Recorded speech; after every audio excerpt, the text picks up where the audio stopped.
Welcome to Acid Biology. Today's our topic is transcription.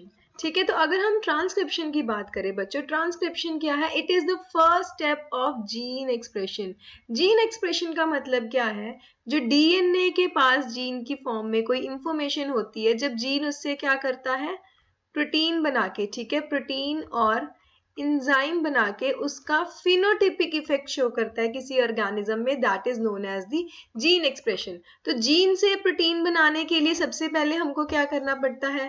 Transcription. उसके बाद next step आता है, that is known as the translation. तो basically transcription क्या हो गया बच्चों?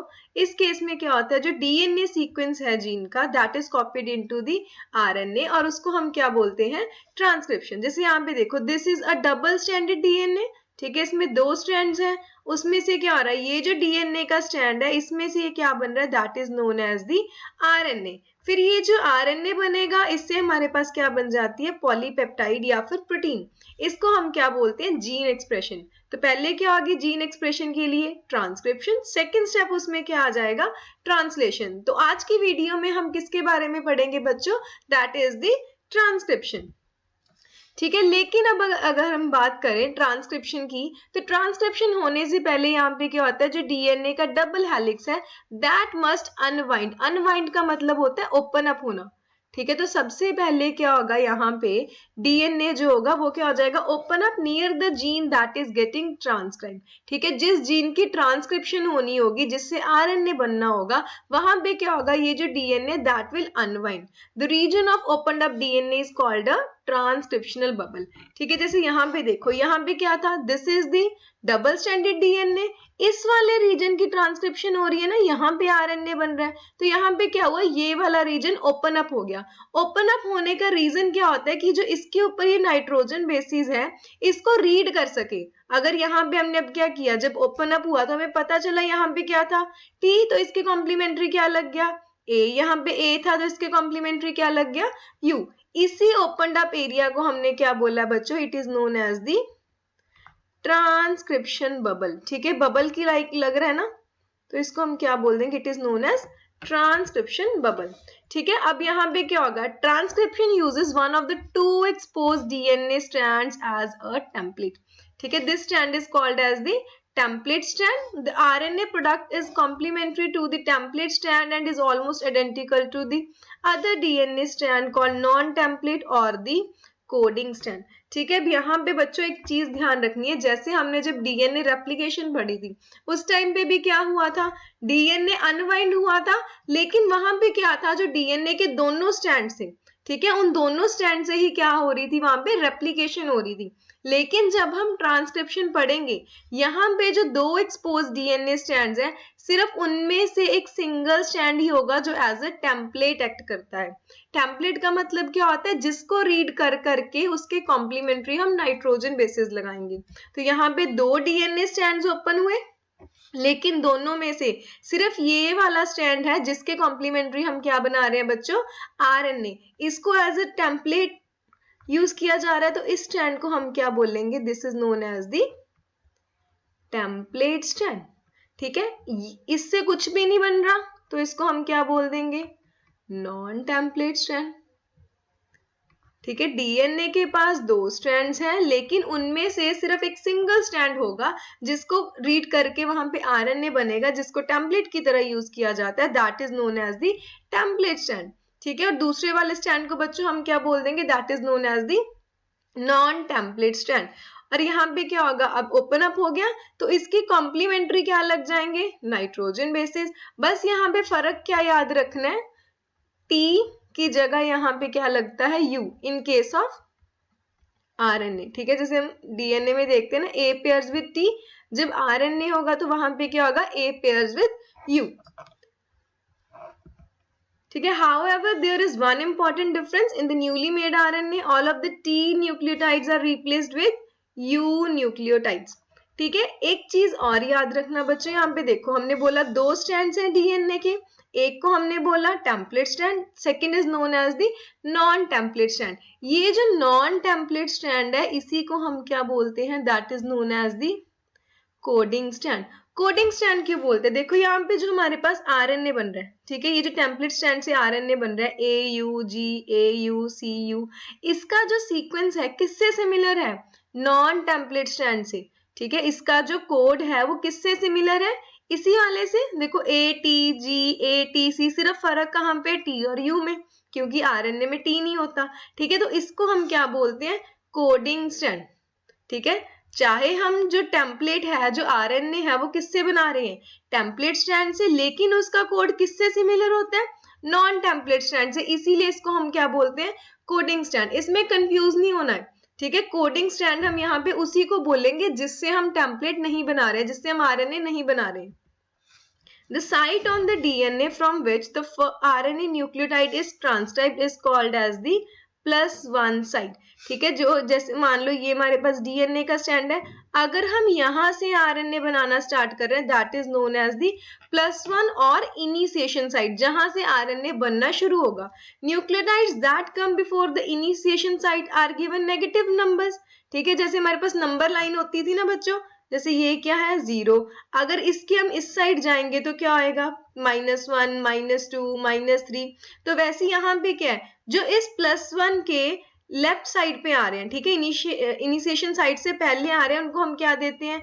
नेगेटिव नंबर, और उसको क्या टर्म दी जाएगी? That is known as the upstream, ठीक है। जो इस +1 से पहले लेफ्ट साइड पे आ रहा है, नेगेटिव साइड पे, that is known as the upstream. इसके ऊपर जाएंगे तो यहाँ पे क्या होगा? +2 +3 +4, और इसको हम क्या बोल देंगे? That is known as the downstream, ठीक है। याद रखना, that come after the initiation site are marked with positive numbers, और उनको हम क्या बोलते हैं?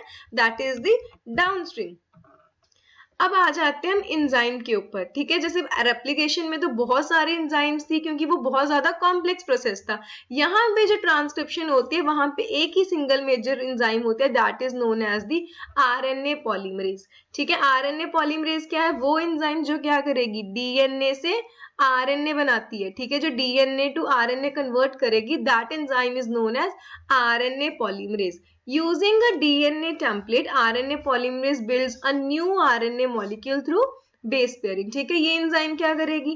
डीएनए टेम्पलेट को रीड करेगी, ठीक है। जैसे ये क्या? This is the RNA polymerase, ये क्या कर रही है? इस डीएनए टेम्पलेट को रीड करेगी, और ये क्या करेगी? उसके कॉम्प्लीमेंट्री बेस पेयर्स लगाती रहेगी, ठीक है। For instance, if there is a G in the DNA template, RNA polymerase will add C to the new growing RNA strand, ठीक है। A है, U लगाएगी, C है तो G लगा रही है, C है फिर से G लगा रही है, तो ये कौन करता है सारा काम यहाँ पे? That is the RNA polymerase.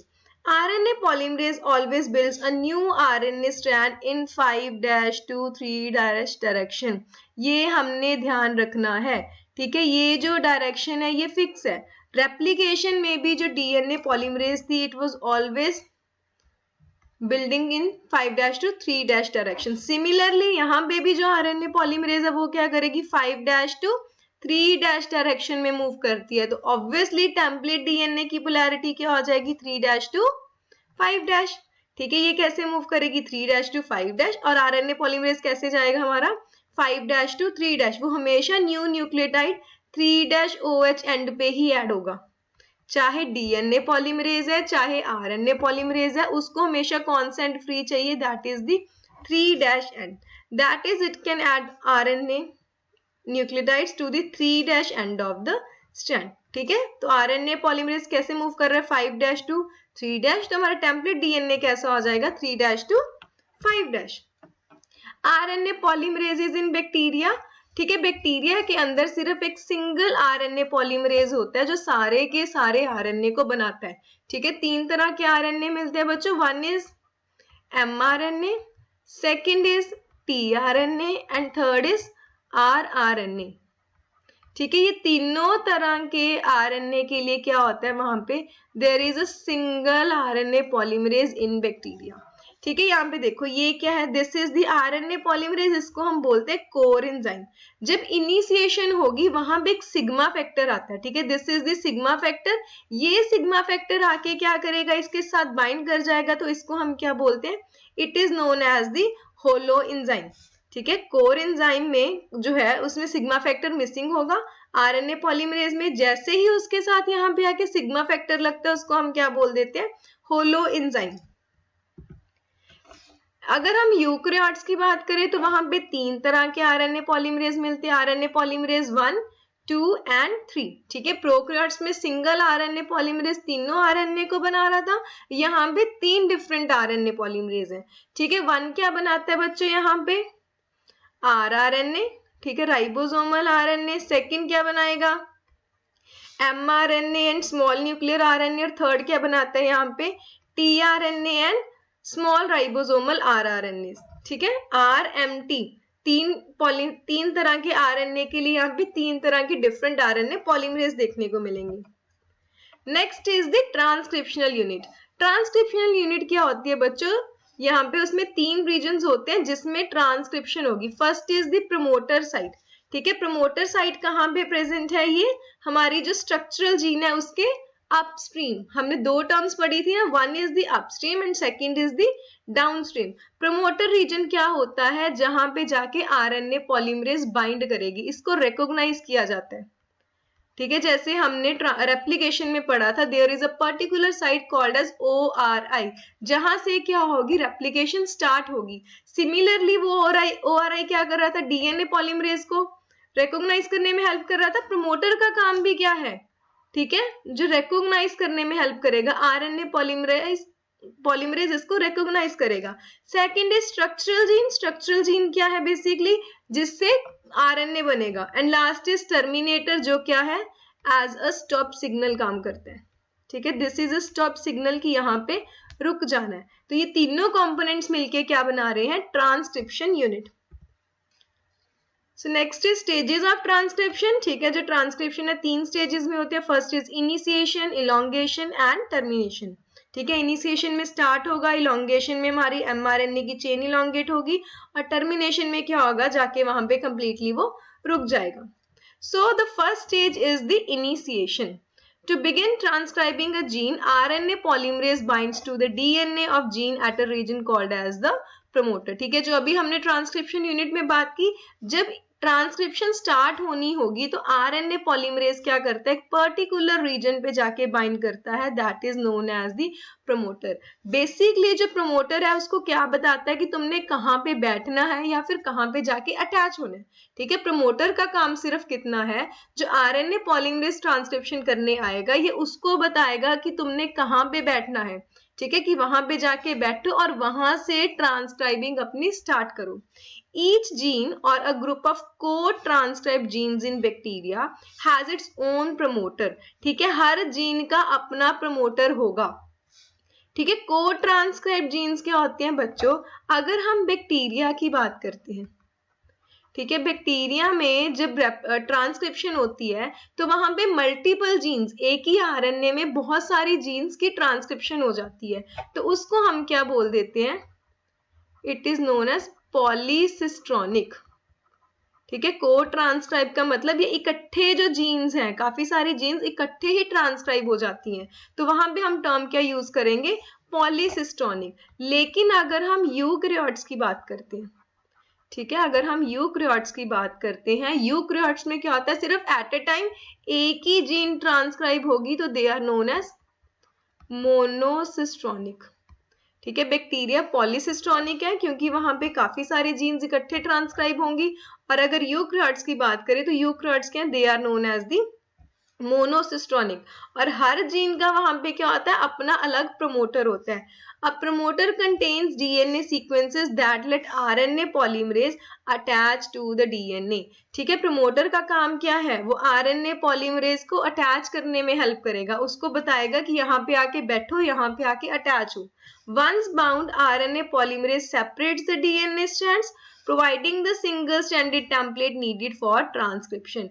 ठीक है, तो जैसे ही आरएनए पॉलीमरेज प्रमोटर के ऊपर जाके बाइंड करेगा, उसने साथ के साथ क्या करना है, वहां पे जाके डीएनए स्ट्रैंड्स को ओपन अप कर देना है, और वो कैसे बन जाएंगे, सिंगल स्ट्रैंडेड, ताकि वहां से वो क्या कर सके, ट्रांसक्रिप्शन को स्टार्ट कर सके। अब जैसे यहाँ पे देखो बच्चों, this is the double stranded DNA. ठीक है, उसमें क्या है, this is the transcribe region. Transcribe region मतलब जिससे क्या होगा, यहाँ पे आरएनए बनेगा। इस आरएनए की अपस्ट्रीम हमने बात की थी, यहाँ पे क्या प्रेजेंट होता है, that is the promoter region. Promoter region क्या था, इट हैज रिकॉग्निशन साइट्स, जहाँ पे क्या होगा, ये जो आरएनए पॉलीमरेज है ये आके बाइंड करेगा। जैसे ही आरएनए पॉलीमरेज इसके ऊपर बाइंड किया, इसने क्या किया, इस डबल स्ट्रैंडेड डीएनए को किसमें कन्वर्ट कर दिया, सिंगल स्ट्रैंडेड टेम्पलेट, ताकि वो क्या करे, इसको यहाँ पे इसके नाइट्रोजन बेसिस को रीड करके इसके साथ आरएनए को अटैच कर सकता है। ठीक है, नेक्स्ट स्टेप आ जाता है बच्चों हमारे पास, that is elongation. Once RNA polymerase is in position at the promoter, the next step of transcription elongation can begin. ठीक है, जैसे ही RNA polymerase promoter के ऊपर आके bind होगा, ठीक है, next step start हो जाएगा, that is known as the elongation. Elongation is the stage when the RNA strand gets longer due to the addition of new nucleotides. ठीक है, elongation का मतलब क्या, अब यहाँ पे क्या होगा, जो RNA strand है वो लंबा होता जाएगा, क्योंकि वहां पे क्या होगा, न्यू न्यूक्लियोटाइड्स अटैच होते जाएंगे। ठीक है, आरएनए पॉलीमरेज ने क्या करना है, डीएनए के ऊपर यहाँ पे जो भी कॉम्प्लीमेंट्री सीक्वेंस होगा, जैसे यहाँ पे क्या मान लो A T C C G A T T, ठीक है, आरएनए पॉलीमरेज आया, उसने रीड किया ए है, तो ए के कॉम्प्लीमेंट्री वो क्या अलग आएगा, यू, क्योंकि आरएनए है। टी के complementary A ji ji C U A. ठीक है, तो इलोंगेशन में क्या हो रहा है, आरएनए पॉलीमरेज बाइंड किया, अब उसने क्या करना है, यहाँ पे जो आरएनए स्ट्रैंड है उसको इलोंगेट करता रहेगा। One strand of DNA, the template strand acts as template for RNA polymerase. ठीक है, जो एक स्ट्रैंड था डीएनए का वो किसकी तरह एक्ट करेगा, टेम्पलेट स्ट्रैंड की तरह। टेम्पलेट स्ट्रैंड क्या हो गया, जिससे आरएनए पॉलीमरेज रीड करेगा। ठीक है, तो आरएनए पॉलीमरेज को हम क्या बोल देते हैं, it is DNA dependent RNA polymerase. जो आरएनए पॉलीमरेज है खुद से न्यूक्लियोटाइड्स नहीं अटैच कर सकता, उसको डीएनए का स्ट्रैंड चाहिए, that is the template strand, वो उसके ऊपर डिपेंड करता है। As it reads this template one base at a time, the polymerase builds an R molecule out of complementary nucleotides. ठीक है, जैसे जैसे वो इस टेम्पलेट स्ट्रैंड को रीड करता रहेगा, जो आरएनए पॉलीमरेज है वो इस आरएनए पॉलीमरेज को, आरएनए मॉलिक्यूल को बनाता रहेगा आउट ऑफ कॉम्प्लीमेंट्री न्यूक्लियोटाइड्स। ठीक है, इनके कॉम्प्लीमेंट्री न्यूक्लियोटाइड्स लगते रहेंगे, making a chain that grows from 5' to 3' direction. ये याद रखनी है, जो आरएनए की डायरेक्शन है वो हमेशा क्या रहेगी, 5' to 3', वो इस 3' डायरेक्शन में ग्रो करेगी। तो टेम्पलेट स्ट्रैंड की पोलैरिटी क्या होगी, 3' to 5'। ठीक है, यहाँ पे देखो, जैसे ये क्या हो रहा है, ये हमारे पास ट्रांसक्राइब रीजन था, आरएनए पॉलीमरेज बाइंड किया, one is the coding strand. ठीक है, या फिर जिसको हमने क्या बोला था, नॉन टेम्पलेट स्ट्रैंड। ठीक है, जो आरएनए पॉलीमरेज है वो किसको रीड करेगा, टेम्पलेट स्ट्रैंड को, इसको रीड कर रहा है। और यहाँ पे देखो हमारे पास क्या बन रहा है, आरएनए, और किस डायरेक्शन में ग्रो कर रहा है वो, दैट इज द 3' डायरेक्शन। ठीक है, कोडिंग स्ट्रैंड, जिससे हम कोडिंग नहीं करते उसको कोडिंग स्ट्रैंड क्यों बोलते हैं, क्योंकि उसका जो सीक्वेंस है वो आरएनए से सिमिलर होता है। ठीक है, टेम्पलेट स्ट्रैंड को रीड कर करके यहाँ पे क्या हो रहा है, कॉम्प्लीमेंट्री बेस पेयरिंग हो रही है। The RNA transcript is nearly identical to, किससे आइडेंटिकल होती है वो, नॉन टेम्पलेट और कोडिंग स्ट्रैंड से। However RNA strands have the base uracil in place of thymine as well as slightly different sugar in the nucleotide. ठीक है, DNA के अंदर शुगर कौन सी होती है बच्चों, डीऑक्सी राइबोज शुगर। लेकिन अगर वहीं पे हम आरएनए की बात करें, आरएनए में शुगर कौन सी होगी, that is the ribose sugar. तो उसमें दो डिफरेंसेस है, एक तो शुगर का, सेकंड क्या होता है, टी की जगह क्या होगा, यू। बाकी सब जो आरएनए और कोडिंग स्ट्रैंड है इन दोनों में क्या होगा, आइडेंटिकल। बनता आरएनए किससे है, टेम्पलेट स्ट्रैंड से, लेकिन सिमिलर किससे होता है वो, नॉन टेम्पलेट स्ट्रैंड से। So as we can see in the diagram above, each T of the coding strand is replaced with U. ठीक है, यहाँ पे ए की जगह टी था डीएनए में, यहाँ पे क्या आ गया, दैट इज द यू।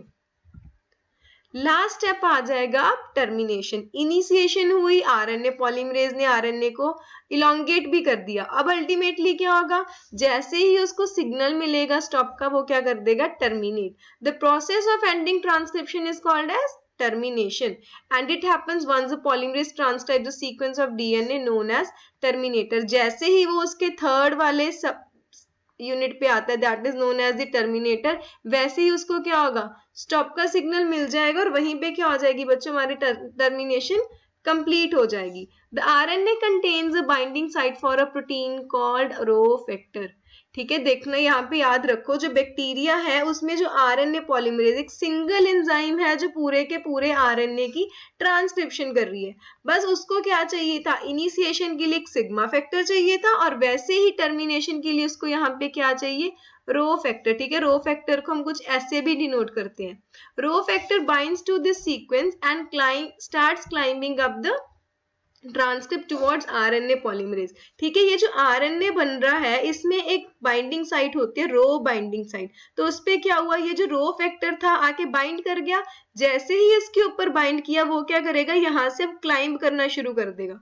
ठीक है, वो यहाँ से ऊपर की तरफ क्लाइंब करेगा towards this RNA polymerase. When it catches up with the polymerase at the transcription bubble, Rho pulls up the RNA transcript and the template DNA stand apart.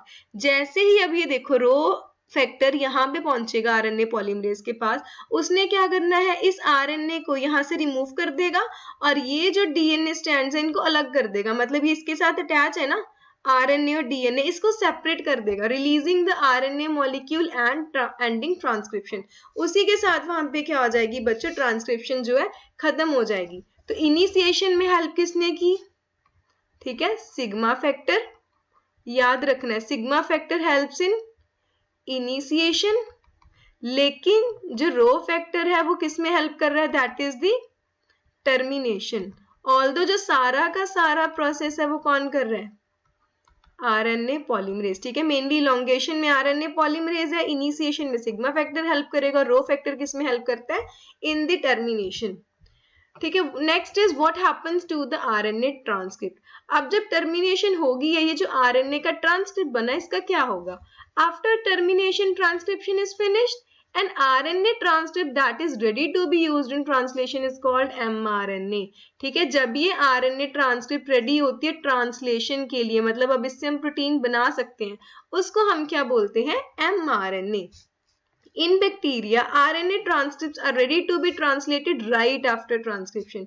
अगर हम बैक्टीरिया की बात करें, जैसे ही टर्मिनेशन खत्म होती है, जो RNA ट्रांसक्रिप्ट है साथ के साथ उससे हम ट्रांसलेशन कर सकते हैं। In fact they are actually ready a little sooner than that. ठीक है, वो ट्रांसक्रिप्शन खत्म होने से पहले ही कई बार उनमें क्या होता है, जो ट्रांसलेशन है वो स्टार्ट हो जाती है। ठीक है, जैसे यहाँ पे डायग्राम में देखो, दिस इज दी डीएनए। ठीक है, जो ग्रीन कलर का स्टैंड है दिस इज डीएनए। डीएनए के ऊपर ये क्या अटैच हुए हैं, एमआरएनए। ठीक है, डीएनए से यहाँ पे क्या बन रहा है, एमआरएनए। सोचो अभी एमआरएनए डीएनए से सेपरेट भी नहीं हुआ, मतलब अभी ट्रांसक्रिप्शन चल रही है, उसके ऊपर ऑलरेडी आके यहाँ पे क्या आ गए, राइबोसोम्स अटैच हो गए। ठीक है, काफी सारे राइबोसोम्स एक एक आरएनए पे अटैच हो रखे हैं। एक डीएनए है उस पे मल्टीपल जगह पे देखो ट्रांसक्रिप्शन चल रही है, और एक एक एमआरएनए के ऊपर काफी राइबोसोम्स अटैच हो चुके हैं। मतलब अभी transcription is still in progress, लेकिन वहां पे क्या हुआ, ट्रांसलेशन ऑलरेडी स्टार्ट हो चुकी है। ठीक है, when an mRNA is being translated bye multiple ribosomes, अब एक आरएनए के ऊपर बहुत सारे राइबोसोम है, तो उस कंडीशन को हम क्या बोल देते हैं, that is known as the polyribosomes. लेकिन ये किस केस में हो रहा है, इन बैक्टीरिया।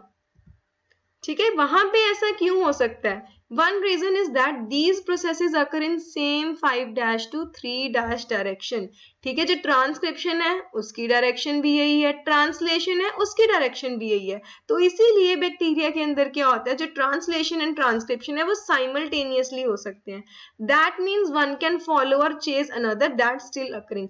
इसका मतलब क्या है, जैसे देखो ये आरएनए है, ये ऐसे बन रहा है 5' to 3' डायरेक्शन। आरएनए पॉलीमरेज क्या करेगा, अब इस वाले एंड पे और न्यूक्लियोटाइड लगाता रहेगा, पीछे से क्या होता है, यहाँ पे आके राइबोसोम्स अटैच हो जाएंगे, और राइबोसोम्स क्या करेंगे, यहाँ पे वो भी क्या करेंगे, यहाँ पे अपने अमाइनो एसिड्स को लगाना स्टार्ट कर देंगे, क्योंकि उन्होंने भी क्या करना है, इसी डायरेक्शन में मूव करना है। Also in bacteria there are no internal membrane compartments to separate transcription from translation. हमें पता है जो bacteria it is a prokaryote, बिल्कुल सिंपल सा मैकेनिज्म है, इसमें ना कोई न्यूक्लियस है, ना कोई मेम्ब्रेन बाउंड ऑर्गेनल्स है, कोई ऐसा कंपार्टमेंट नहीं है, तो वहां पे कोई फर्क ही नहीं है। ट्रांसक्रिप्शन ने भी वहीं पे होना, ट्रांसलेशन में ने भी वहीं पे होना, दैट इज दी साइटोप्लाज्म। ठीक है, दोनों चीजें ही वही होनी है, सब कुछ इनका पड़ा भी वही है, और मोर ओवर डायरेक्शन भी सेम है। तो इसीलिए बैक्टीरिया में क्या होता है, जो ट्रांसक्रिप्शन एंड ट्रांसलेशन है वो साइमल्टेनियसली चलती है। The picture is different in the cell of eukaryotes, लेकिन बच्चों यूकैरियोट्स में ऐसा नहीं होता। ये हम किसकी बात कर रहे थे अभी, that is the bacteria. That's because transcription happens in the nucleus of cells. ठीक है, डीएनए कहाँ होता है, न्यूक्लियस में, तो ट्रांसक्रिप्शन भी कहाँ पे होगी, न्यूक्लियस में। वाइल ट्रांसलेशन कहाँ पे होती है इसमें, साइटोसोल में। तो एक तो यूकैरियोट्स में क्या हो गया, प्लेस अलग होगी ना, जो ट्रांसक्रिप्शन है that is happening in nucleus, while translation कहाँ पे हो रही है, साइटोसोल में। Also, in eukaryotes, RNA molecules need to go through special processing steps before translation. और वहां पे क्या होता है, ट्रांसलेशन होने से पहले जो RNA है उसकी क्या होगी, प्रोसेसिंग। ठीक है, इसकी क्या होगी, प्रोसेसिंग, फिर जाके इसकी क्या होगी, ट्रांसलेशन। लेकिन बैक्टीरिया में क्या था कि mRNA तो अभी रिमूव भी नहीं हुआ, साथ के साथ क्या होगी थी, ट्रांसलेशन स्टार्ट होगी थी। ठीक है, अभी यहाँ पे mRNA अटैच्ड है डीएनए से, अभी मतलब उसकी ट्रांसक्रिप्शन चल रही है, लेकिन साथ ही क्या हो गया, यहाँ पे राइबोसोम्स आके अटैच हो गए, ट्रांसलेशन स्टार्ट होगी। That means translation can't start until transcription and RNA processing are fully finished. मतलब यूकैरियोट्स में पहले ट्रांसक्रिप्शन कंप्लीट होगी, फिर उसकी आरएनए प्रोसेसिंग होगी, फिर जाके वहां पे क्या होगी, ट्रांसलेशन। ठीक है, जैसे यहाँ पे देखो, फर्स्ट हम बैक्टीरिया की बात करें, बैक्टीरिया में क्या है, साइटोसोल के अंदर ही सब कुछ होना है। This is the double stranded DNA. इसमें से क्या आ रहा है, यहाँ पे ट्रांसक्रिप्शन के कारण ये आरएनए बन रहा था। ठीक है, आरएनए के ऊपर ही क्या हो गया, यहाँ पे राइबोसोम्स आके अटैच हो गए, साथ ही क्या हो गया, उसमें पॉलीपेप्टाइड की चेन बननी स्टार्ट होगी। तो बैक्टीरिया में क्या होता है, जो ट्रांसक्रिप्शन एंड ट्रांसलेशन है दोनों साइमल्टेनियसली चलते हैं, साथ साथ होते हैं। लेकिन अगर वही हम यूकैरियोटिक सेल की बात करें, यहाँ पे क्या है, जो न्यूक्लियस है उसके अंदर क्या प्रेजेंट है, डीएनए। डीएनए से क्या हुई, ट्रांसक्रिप्शन, तुम्हारे पास क्या बन गया, प्राइमरी ट्रांसक्रिप्ट या आरएनए ट्रांसक्रिप्ट, फिर उसकी क्या होगी, प्रोसेसिंग, और तब हमारे पास क्या बनता है, एमआरएनए। अब वो प्रोसेसिंग के बाद ये जो एमआरएनए कहाँ पे मूव करेगा, इन द साइटोसोल, फिर जाके क्या होती है, ट्रांसलेशन। यहाँ पे एक तो कंपार्टमेंट्स अलग हो गए, मोर ओवर यहाँ पे आरएनए की पहले प्रोसेसिंग होगी। ठीक है, पहले आरएनए की प्रोसेसिंग होगी, तब जाके वो एमआरएनए बनता है, फिर ट्रांसलेशन होगी। लेकिन ये दोनों ही चीजें कहाँ पे मिसिंग है, बैक्टीरिया में।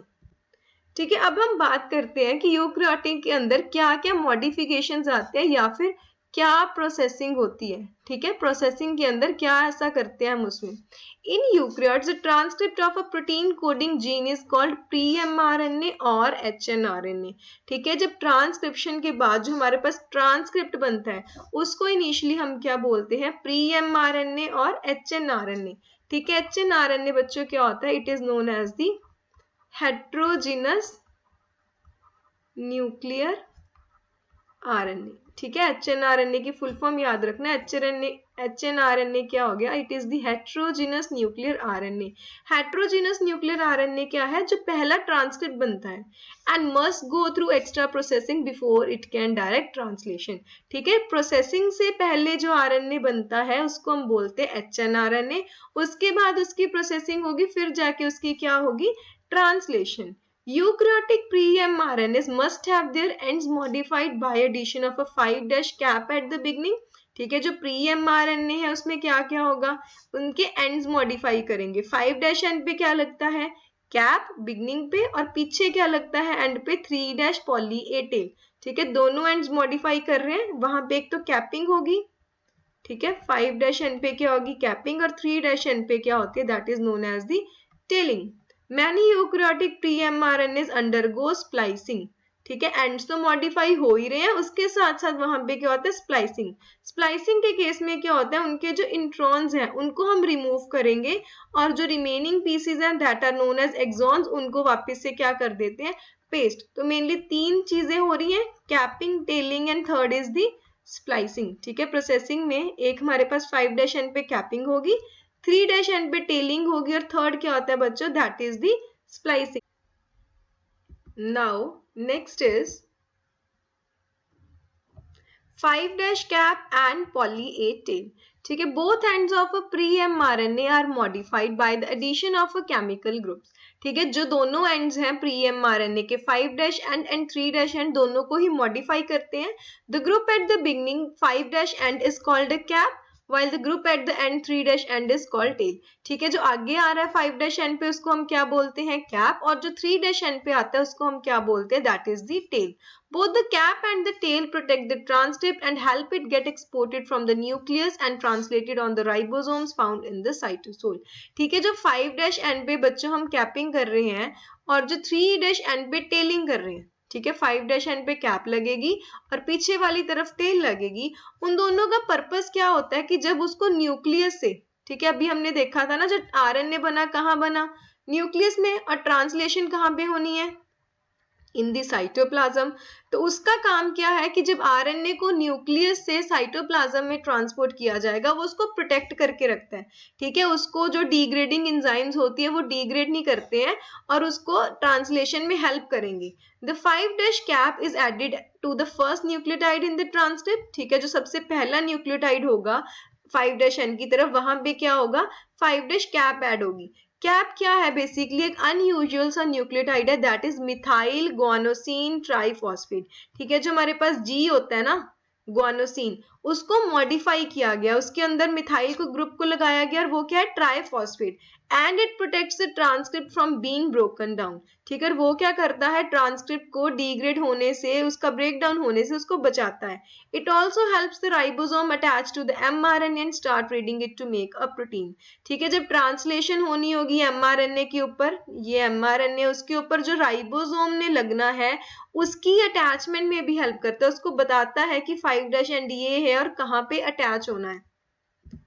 इन टेलिंग, ठीक है, टेलिंग में क्या होता है, एडिनिलेट रेजिड्यूज, एडिनिलेट मतलब ये ए, ठीक है, ये जो ए अटैच हो रखे हैं, around 200 to 300 adenylate residues are added at the 3' end. ये जो पीछे एक टेल बन रही है इसको हम बोलते हैं पॉली ए टेल, क्योंकि बहुत सारे ए ग्रुप से अटैच हो रहे हैं इन अ टेम्पलेट इंडिपेंडेंट मैनर। ठीक है, यहाँ पे उसको अटैच करने के लिए कोई टेम्पलेट नहीं चाहिए, कोई डीएनए कोई आरएनए नहीं चाहिए कि जिससे वो रीड करेगा, forming a poly A tail. The tail makes the transcript more stable. ठीक है, ये जो पॉली ए टेल है ये भी क्या करेगी, इसको और स्टेबल बनाएगी and helps it get exported from the nucleus to the cytosol. ठीक है, जो कैपिंग और टेलिंग है दोनों का ही काम क्या है, उसको स्टेबल बनाते हैं और उसको साथ में न्यूक्लियस से साइटोप्लाज्म में ट्रांसपोर्ट होने में हेल्प करेंगे। ठीक है, ये हमारे पास क्या है, pre-mRNA, तो इसके 5' एंड पे क्या अटैच हुई, गोनोसिन की कैप। ठीक है, जो मॉडिफाइड गोनोसिन है, और पीछे क्या अटैच हो रहा है बच्चों, that is the poly A tail. Third step क्या था प्रोसेसिंग में, that is the RNA splicing.